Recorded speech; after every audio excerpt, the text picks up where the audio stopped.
Des habitations dévastées ou recouvertes de boue par centaines à Cebu, province philippine la plus meurtrie par le typhon Kalmegi cette semaine. 70% du nombre total de victimes, plus de 200 à l'échelle du pays, y ont été dénombrés. À l'approche de Phongwang, une autre redoutable tempête, les recherches des disparus ont été stoppées. Nouvel objectif des autorités, évacuer les populations vers les hauteurs protégées des inondations. Dans la province de Sorsogon, plusieurs familles ont trouvé refuge dans cette église.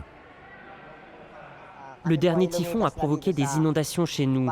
Ce qui m'importe maintenant, c'est de m'assurer que ma famille est en sécurité. Ici, nous sommes prêts face à la prochaine tempête.